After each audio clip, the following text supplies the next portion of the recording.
दुनिया आज तक में दिखाएंगे क्यों एक बार फिर WHO पर भड़के अमेरिकी राष्ट्रपति डोनाल्ड ट्रंप। साथ ही दिखाएंगे लॉकडाउन के ढील के बाद लॉस एंजलिस के फूल बाजार की तस्वीरें। लेकिन पहले नजर दुनिया टॉप 10 पर।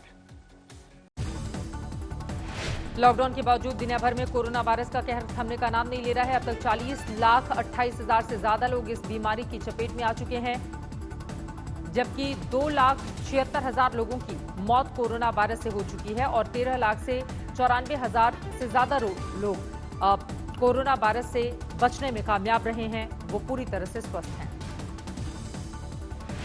इस समय रूस दुनिया का ऐसा देश है जहां रोज कोरोना वायरस के 10,000 से ज्यादा नए मामले दर्ज किए जा रहे हैं। बहुत जल्द रूस उन देशों की लिस्ट में भी शामिल हो जाएगा जहां संक्रमितों की संख्या 2 लाख के पार होगी।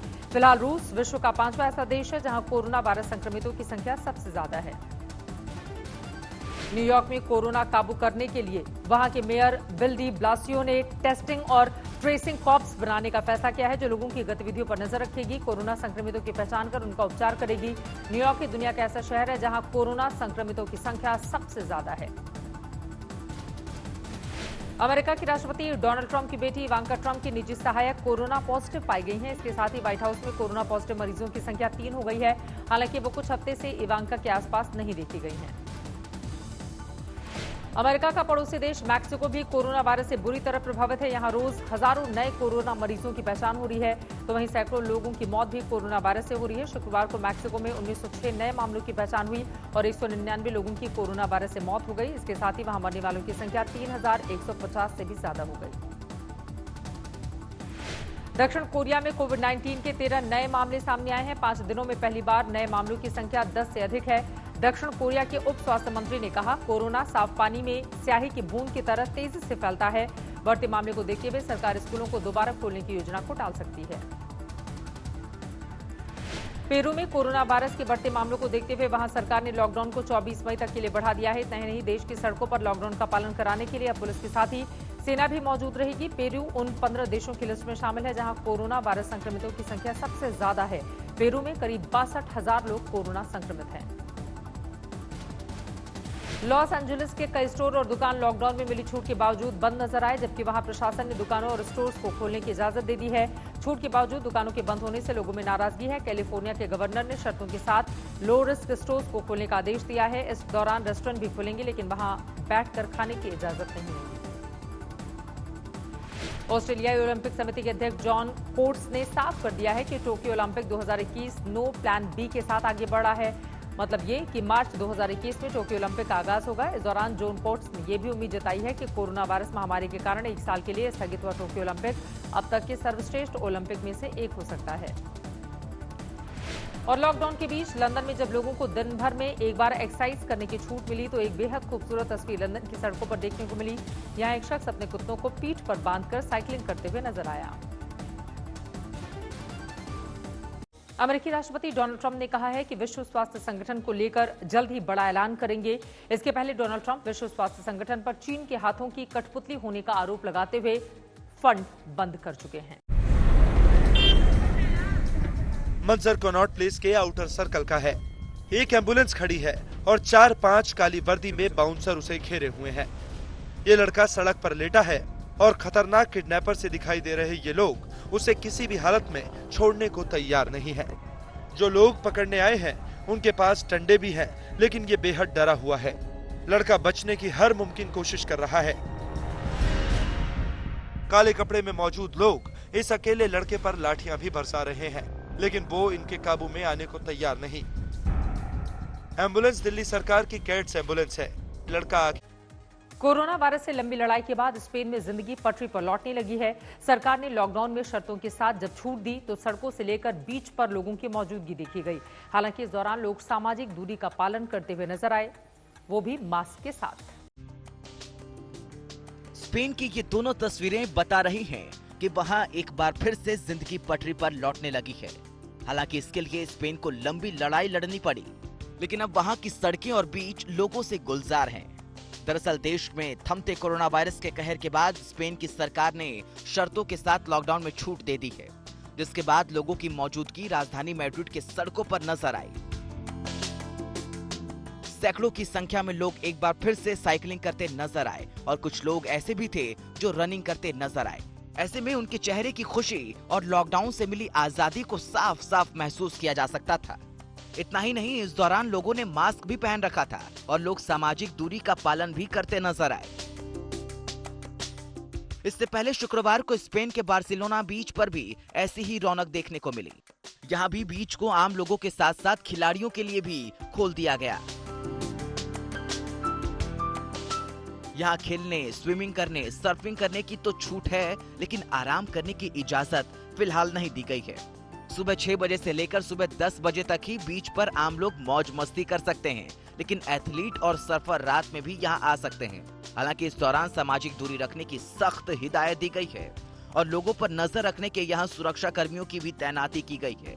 साथ ही बीच पर एम्बुलेंस का भी इंतजाम किया गया है।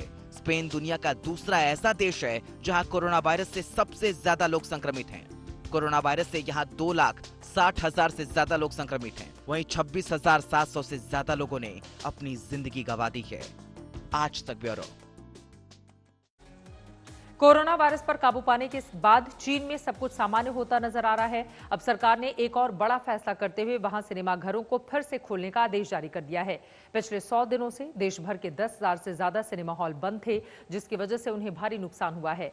चाइना फिल्म एडमिनिस्ट्रेशन के मुताबिक इस साल देश के सिनेमा बिजनेस को करीब 30 अरब युआन का नुकसान पहुंचा है। लेकिन अब जब सरकार ने कोरोना वायरस को काबू में कर लिया है, तो फिर से सिनेमाघरों को खोलने की इजाजत दे दी गई है। हालांकि संक्रमण के खतरे को देखते हुए सरकार ने सिनेमाघरों को गाइडलाइंस जारी की है। इस दौरान सामाजिक दूरी का खास ख्याल रखना होगा और साथ ही सिनेमाघरों को हमेशा सैनिटाइज करने की भी हिदायत है। चीन फिल्म एसोसिएशन की माने तो पूरी दुनिया में चीन में सबसे ज्यादा कोरोना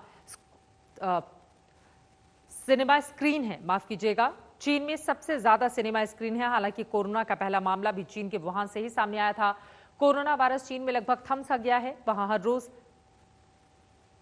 अब संक्रमितों की पहचान भी तेजी से घटी है। वहां पर संक्रमित लोगों की तादाद जो बढ़ती जा रही थी, उन आंकड़ों में भी कमी देखी जा रही है। कोरोना वायरस से जंग लड़ रहे मैक्सिको में जब परिवहन सेवाएं बहाल की गईं, तो सिटी मेट्रो में बेहद खूबसूरत तस्वीरें देखने को मिली। यहां मेट्रो स्टेशन पर मौजूद जोकर को लोगों को ये याद दिलाते हुए जोकर नजर आए कि मास्क पहनना और हाथों का सैनिटाइज करना कितना जरूरी है। दरअसल प्रशासन की तरफ से यहां जोकर की टीम को तैनात किया गया है, जो हर यात्री को याद दिलाने में जुटे हैं कि कोरोना वायरस से बचने के लिए उन्हें क्या क्या करना है। और इतना ही नहीं, मौजूद लोगों को सैनिटाइज भी वो दे रहे थे ताकि वो हाथों को सैनिटाइज कर पाए। मैक्सिको भी कोरोना वायरस से बुरी तरह प्रभावित है। यहाँ हर रोज हजारों नए कोरोना मरीजों की पहचान हो रही है। इसके बावजूद लॉकडाउन में छूट दी गई है। अमेरिका में लॉकडाउन की पाबंदियों में मिली छूट के बाद लॉस एंजलिस में फूल बाजार फिर से गुलजार हो गया है। लोगों की भीड़ और गहमागहमी देखने को मिली। यहां मदर्स डे की खरीदारी के लिए लोगों की भीड़ उमड़ी। हालांकि इस दौरान लोगों ने सोशल डिस्टेंसिंग का खास ध्यान रखा। चाहे वो दुकानदार हो या खरीदार, सबने मास्क पहन रखा था।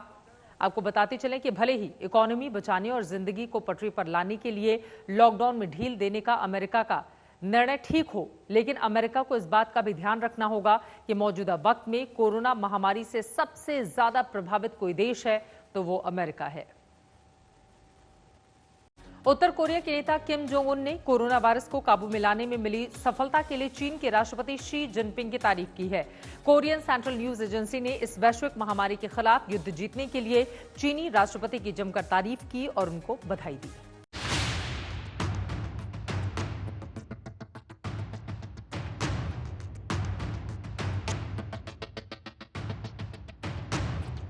एक तरफ जब चीन कोरोना वायरस को लेकर पूरी दुनिया के निशाने पर है, तब उत्तर कोरिया का तानाशाह किम जोंग उन चीन की तारीफ के कसीदे पढ़ रहा है। वायरस से निपटने के लिए चीन की तारीफ कर रहा है। जी हां, उत्तर कोरिया के सर्वोच्च नेता किम जोंग उन ने चीन के राष्ट्रपति शी जिनपिंग को वर्बल मैसेज भेजा है। इसमें उन्होंने कोरोना वायरस रोकने में सफल होने पर चीन की सराहना की है। मैसेज में किम जोंग ने जिनपिंग को बधाई दी और कहा, चीन युद्ध जैसी महामारी को रोकने में सफलता हासिल कर रहा है। साथ ही उन्होंने राष्ट्रपति के अच्छे स्वास्थ्य की कामना की है। ये दूसरी बार है जब इस साल कोरोना को लेकर किम ने चीनी राष्ट्रपति को मैसेज भेजा है। जनवरी में उन्होंने वायरस के खिलाफ लड़ाई में चीन को अपना समर्थन जताया था। वहीं चीनी राष्ट्रपति शी जिनपिंग ने किम जोंग उन के बधाई संदेश का जवाब दिया। चीन कोरोना वायरस के खिलाफ लड़ाई में उत्तर कोरिया की मदद के लिए तैयार है। चीनी मीडिया ने शनिवार को राष्ट्रपति शी जिनपिंग के एक पत्र का हवाला देते हुए इस बात की जानकारी दी। आज तक ब्यूरो। कोरोना महामारी के बीच द्वितीय विश्व युद्ध के खत्म होने की 75वीं सालगिरह मनाई गई। न्यूयॉर्क में जहां सेकेंड वर्ल्ड वॉर में शामिल रहे विमानों ने उड़ान भरी, वहीं पेरिस के एफिल टावर पर झंडा फहराया गया। दुनिया भर में कोरोना वायरस से हो रही तबाही के बीच अमेरिका से लेकर यूरोप में द्वितीय विश्व युद्ध के समाप्त होने की 75वीं सालगिरह मनाई गई। इस दौरान जहां न्यूयॉर्क में सेकेंड वर्ल्ड वॉर में शामिल रहे विमान उड़ान भरते हुए नजर आए, तो वहीं पेरिस के एफिल टावर पर झंडा फहराया गया।